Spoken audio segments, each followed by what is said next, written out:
K-12's Tyler Jones here on Seahawks Today. Got a big show coming up in just a few moments from right now.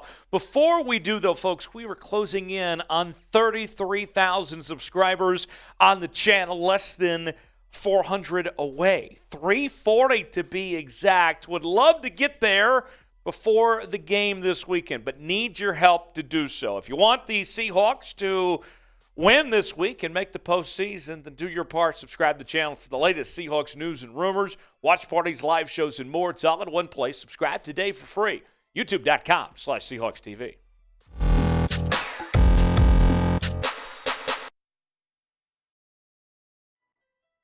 Welcome into Seahawks Today by Chat Sports. Tyler Jones here, and this is going to be a different show. I'll tell you this right now as we discuss what's gone on with Damar Hamlin. A scary scene last night on Monday Night Football as Damar Hamlin went under just an awful situation as he was under cardiac arrest and was taken to a local hospital in Cincinnati. It was the primetime game between the Bills and the Bengals, and just heartbreaking.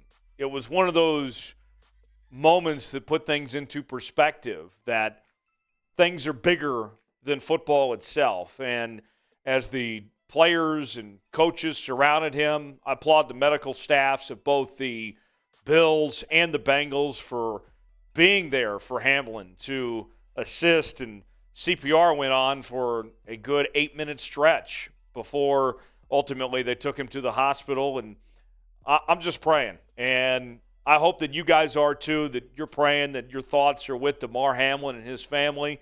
This is a good man, and we wish him nothing but the best. And it's not about getting him back on the football field or anything like that. It's just that he's alive. I hope that he can live and have a great life. And to kind of tell you what went on in that situation, just to catch you up to speed, as we mentioned, he suffered a cardiac arrest, and the CPR lasted an 8-minute stretch. The heartbeat was restored on the football field, so that was good to see. Great job by the Bills and the Bengals medical staff. Currently, Hamlin is still in critical condition, and last night's game was suspended, and we don't have an update on when that game could possibly resume or if it's canceled. Right now, we know that it just won't finish at this point in time this week anyway. An update from the Buffalo Bills. This is what they tweeted out last night. Damar Hamlin suffered a cardiac arrest following a hit in our game versus the Bengals. His heartbeat was restored on the field, and he was transferred to UC Medical Center for further testing and treatment. He is currently sedated and listed in critical condition. More on this that we want to bring you here. A photo from the NFLPA. This was their statement, what they had to say.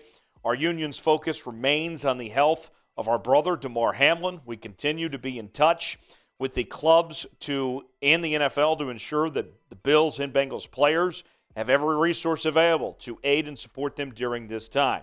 The NFL also releasing a statement from the commissioner, Roger Goodell, saying the NFL continues to be in regular contact with the medical team caring for Damar Hamlin and also the Bills and the Bengals organization, the NFL Players Association. After speaking with both teams and the NFLPA leadership, NFL Commissioner Roger Goodell informed the clubs today that the Bills and Bengals game will not be resumed this week.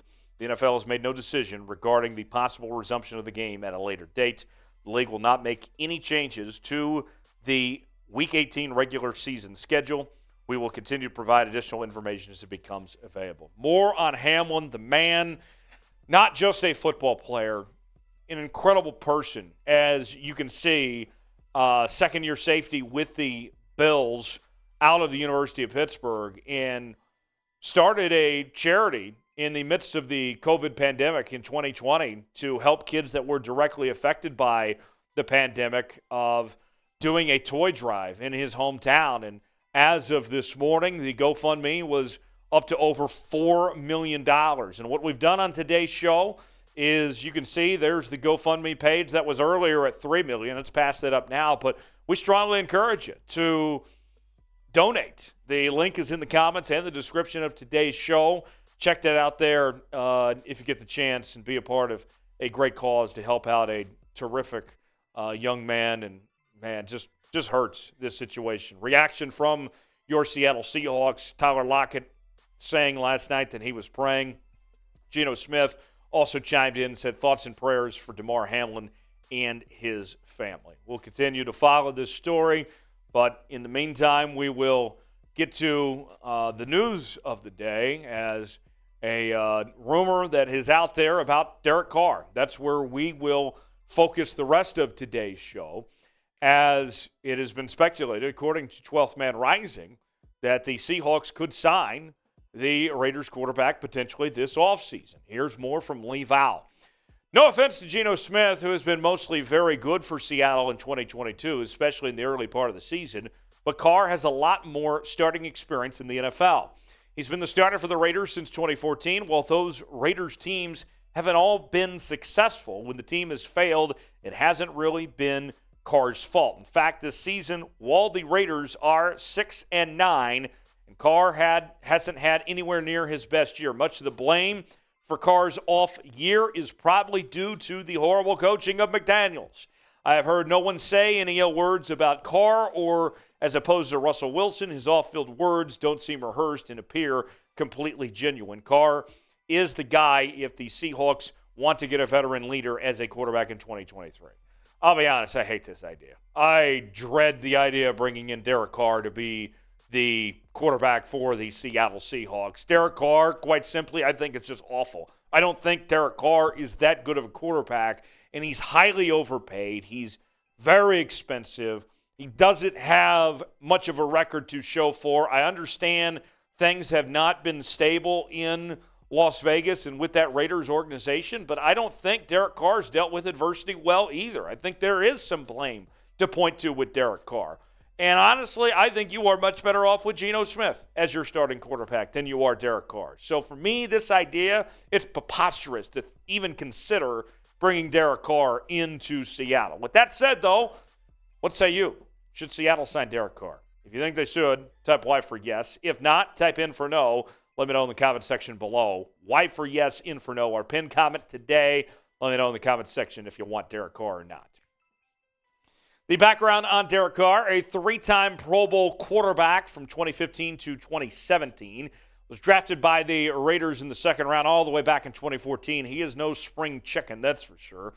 And he only has one career playoff start.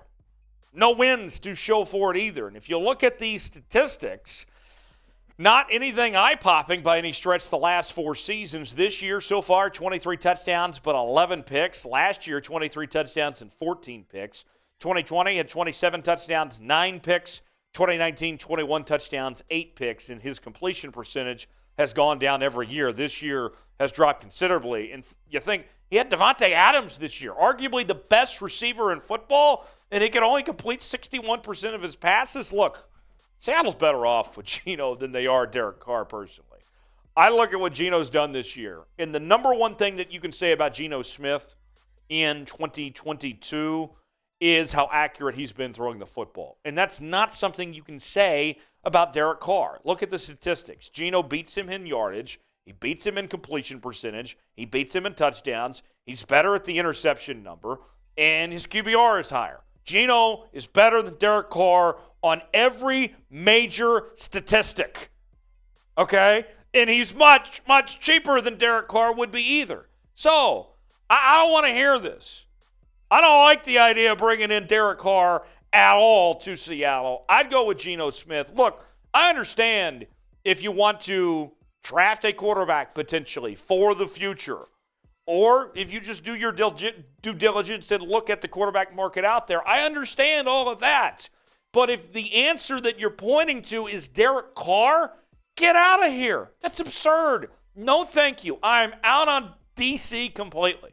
Let me know in the comment section. Type DC for Derek Carr. Type GS for Geno Smith. Come on, people. Let's do our part. Stand up for Geno. Don't let the slander get away with that of trying to replace Geno with Derek Carr. I'm not about that life. You can follow me on social media, Twitter and Instagram at Tyler Jones Live. And I got to tell you, before we go here, we mentioned it'd be a different show today. And the rest of your day, the rest of your week, I encourage you folks, go out there and And remember what matters most. None of us are guaranteed this life. Every day is a gift. Hug your loved ones. Tell them they're important. Your friends. I mean, it's a pleasure that we get to do the job we do. And at the end of the day, this is just a game. And I'm grateful for what I have, but it's the people that make this job happen.